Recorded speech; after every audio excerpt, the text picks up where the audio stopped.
नमस्कार विद्यार्थी मित्रांनो, ओयासीच्या ऑनलाईन प्लॅटफॉर्ममध्ये आपलं स्वागत आहे। या व्हिडिओमध्ये आपण पाहणार आहोत 2026मध्ये जी एम.एच सेट परीक्षा होणार आहे, या परीक्षेसाठी अत्यंत महत्त्वाच्या 5 गोष्टी ज्या तुम्हाला अभ्यास करायलाही मदत करतील आणि त्याचबरोबर या परीक्षेमध्ये यशस्वी होण्यासाठीही तुम्हाला गोष्टी मदत करतील। तर या 5 गोष्टींपैकी सर्वात महत्त्वाची आणि प्रथमस्थानी गोष्ट आहे ती म्हणजे अभ्यासक्रम।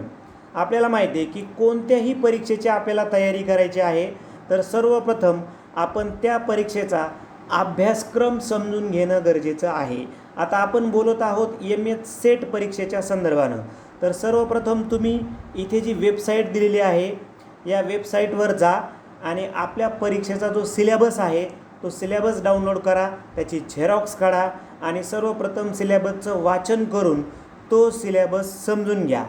सिलेबस समजून घेतल्याच्या नंतर त्याच्यामध्ये ते दिलेले घटक उपघटक आहेत त्याचं मार्क्स वेटेज काय आहे ते समजून घ्या। उदाहरणार्थ आपल्याला माहिती आहे की सेटमध्ये पहिला पेपर सर्वांना अनिवार्य असतो, दुसरा तुमच्या विषयाच्या संदर्भानं असतो। मग पहिल्या पेपरमध्ये 10 प्रकरणं आहेत, मग एक प्रकरण 10 गुणांसाठी आहे। हे सर्वप्रथम तुम्ही समजून घेणं अपेक्षित आहे, ठीक आहे। म्हणजे घटक उपघटक समजून घ्या। त्याच्यानंतर दुसरी महत्त्वाची गोष्ट आहे की आपल्या स्टडी रूममध्ये तो सिलेबस सतत नजरेखाली राहील अशा ठिकाणी ठेवा। म्हणजे तुमच्या पॅडला त्याची एक कॉपी ठेवा किंवा समोर भिंतीला त्याची एक कॉपी अशी लावून ठेवा, जेणेकरून एक 4-5 दिवस झाले की लगेच तो सिलेबस तुमच्या नजरेसमोर आला पाहिजे। म्हणजे आपल्याला कळेल की कोणत्या टॉपिकचा अभ्यास झाला आणि कोणत्या टॉपिकचा अभ्यास झाला नाही। त्यामुळे असं अंदाजे कोणत्याही परीक्षेचं आपण नियोजन करता कामा नये। म्हणून परीक्षेची पहिली पायरी म्हणजे काय की आता फॉर्म भरला आहे आणि आता परीक्षेचा सिलेबस काय आहे। म्हणजे जे नवीन विद्यार्थी आहेत त्यांच्यासाठी हे आपण जे चर्चा करत आहोत ते अत्यंत उपयुक्त आहे।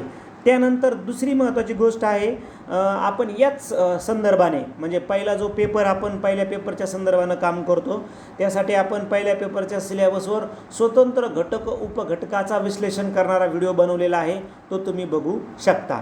म्हणजे पहिली गोष्ट काय झाली तर पहिली गोष्ट झाली अभ्यासक्रम समजून घेणे। आता दुसरी महत्त्वाची गोष्ट आहे सेट परीक्षेसाठी ती म्हणजे सातत्य व सराव।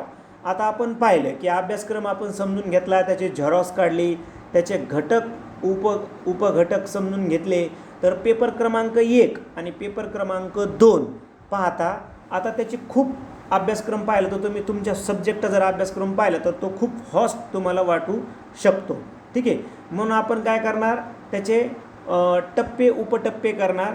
दुसरी गोष्ट म्हणजे पहिल्याच पेपरच्या संदर्भानं जर तुम्ही नियोजन करायचं झालं, कारण आपण जास्तीत जास्त काम पहिल्या पेपरच्या संदर्भानं करतो, तर तुम्ही गणित आणि बुद्धिमत्ता या विषयाच्या सरावासाठी तुम्ही दररोज 1 ते 2 तासाचा अभ्यासाचं नियोजन करा। म्हणजे काय होईल, आपल्याला जे रिझनिंग आणि मॅथमॅटिकल रिझनिंग आहे, ठीक आहे, तर त्याचा आपल्याला तो मोठ्या प्रमाणात सराव होईल। कारण आपण जर पाहिलं total data interpretation, reasoning, mathematics हे जवळपास 10 म्हणजे 30 गुणांसाठी आपल्याला ते विचारलेलं असतं। म्हणून आपण त्या पद्धतीनं विचार करणं गरजेचं आहे। त्यानंतर दररोज व नियमित संदर्भ पुस्तके वाचून टिप्पणी तयार करणे फायदेशीर ठरते। तुम्ही जे वाचन करत आहात तर त्याची लगेच तुम्ही टिपणं काढणं गरजेचं आहे। उदाहरणार्थ तुम्ही वाचन करत आहात पर्यावरण या टॉपिकच्या संदर्भानं आणि तुम्ही पर्यावरणाच्या संदर्भानं विविध करार आहेत, ते करार जर वाचत असाल तर लगेच तुम्ही क्योटो प्रोटोकॉल कधी झाला आणि कशाच्या संदर्भानं आहे, पॅरिस करार कधी झाला आणि कशाच्या संदर्भानं आहे, म्हणजे तुम्ही लगेच काय करायला पाहिजे ते नोट डाऊन करायला पाहिजे। त्यानंतर दररोज विषयाचे 2-3 तास विस्तृत वाचन करून कल्पना समजून घ्याव्यात। यामध्ये काही वेळ मागील अभ्यासाची उजळणी करण्यासाठी द्यावा। कारण काय होईल, 8, 10, 15, 20 दिवस झाल्याच्या नंतर आपल्याला मागील जो आपण अभ्यास केला आहे त्याचीसुद्धा आपण उजळणी करणं गरजेचं आहे। म्हणून एकतर सातत्य पाहिजे अभ्यासक्रमामध्ये म्हणजे अभ्यासामध्ये, आणि दुसरी महत्त्वाची गोष्ट आहे की तो सरावसुद्धा करणं गरजेचं आहे। म्हणजे एकदा वाचन झालं म्हणजे त्याला सोडून न देता परत आपण रिपिटेशन 30 बाब करणं गरजेची आहे। आता तिसरी महत्त्वाची बाब आहे कोणत्याही परीक्षेमध्ये यशस्वी होण्यासाठी, ते म्हणजे ओल्ड पेपर आणि दुसरे म्हणजे मॉडेल पेपर। आता ओल्ड पेपर हे परीक्षेमध्ये यशस्वी होण्यासाठी सर्वात महत्त्वाचे दिशादर्शक ठरतात.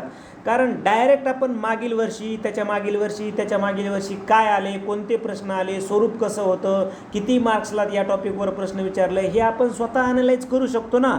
म्हणून कोणत्याही परीक्षेमध्ये जर तुम्हाला यश मिळवायचं आहे तर सर्वात पहिली गोष्ट म्हणजे आपण ओल्ड पेपरचा सराव करणं गरजेचं आहे. ओल्ड पेपर ॲनालिसिस करणं गरजेचं आहे.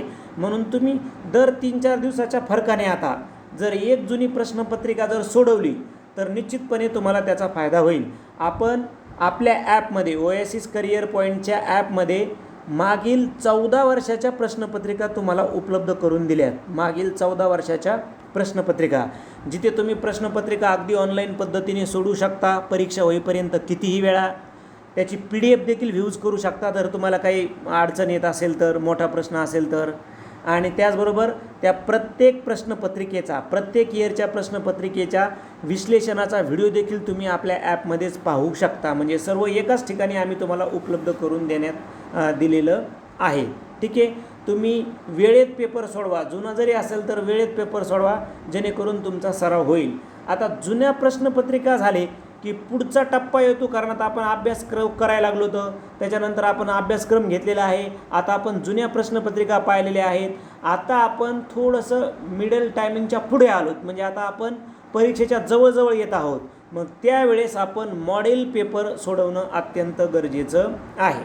म्हणजे आता अभ्यास झाला, जुना प्रश्नपत्रिका चाळल्यात, ठीक आहे, उपघटक, घटक, उपघटक यांच्या टॉपिकवर आपण शॉर्ट नोट्सही काढल्यात.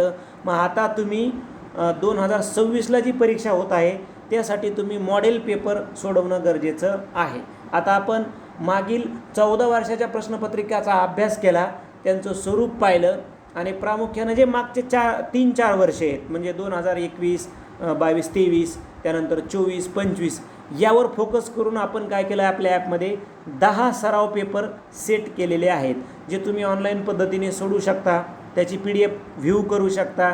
त्याचबरोबर प्रत्येक प्रश्नपत्रिकेचं तुम्हाला स्पष्टीकरण व्हिडिओद्वारे दिलेलं आहे. म्हणजे ओल्ड क्वेश्चनचंही तुम्हाला त्याच पद्धतीनं आहे आणि सराव पेपरचंही तुम्हाला विश्लेषण सोडवता येईल या पद्धतीनं तुम्हाला सराव पेपरसुद्धा उपलब्ध करून देण्यात आलेले आहे. आता परत विद्यार्थ्यांचं मत राहतं की सर बुक्स कोणते अभ्यासायचे आहेत सेट परीक्षेसाठी. तर आपण पेपर क्रमांक 1च्याच संदर्भानं चर्चा करतो आहोत. तर पेपर क्रमांक 1च्या संदर्भानं तुम्ही जे के सागर पब्लिकेशनचं बुक आहे, डॉक्टर शशिकांत अन्नदाते सरांचं, हे बुक यूज करू शकता. अगदी सिलेबसनुसार त्यांनी हे बुक तयार केलेलं आहे. म्हणजे थेरी पण प्रकरणावाईज दिलेली आहे आणि प्रचंड प्रमाणात सराव प्रश्नसुद्धा के सागर पब्लिकेशनच्या बुकमध्ये दिलेले आहेत. त्याच पद्धतीनं विद्याभारती प्रकाशनचं दायमा सरांचंही बुक तुम्ही यूज करू शकता. आणि जर तुम्ही नेटची तयारी करत असाल तर हिंदी बुकसुद्धा उपलब्ध आहे, परंतु सेटमध्ये तुम्ही कन्फ्युजन व्हाल. नेटसाठी तुम्ही हिंदी बुकसुद्धा हे यूज करू शकता. मदान सरांचं जे काही पियर्सन पब्लिकेशन आहे त्यांचं.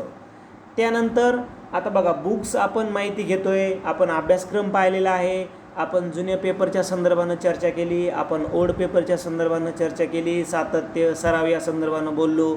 आता आपण तयार झालो. आता परीक्षा आलेली आहे आपली 2-3 दिवसाच्या अंतरावर. अशा वेळी आपला जो दृष्टिकोन आहे तो दृष्टिकोन आपण सकारात्मक दृष्टिकोन ठेवणं गरजेचं आहे.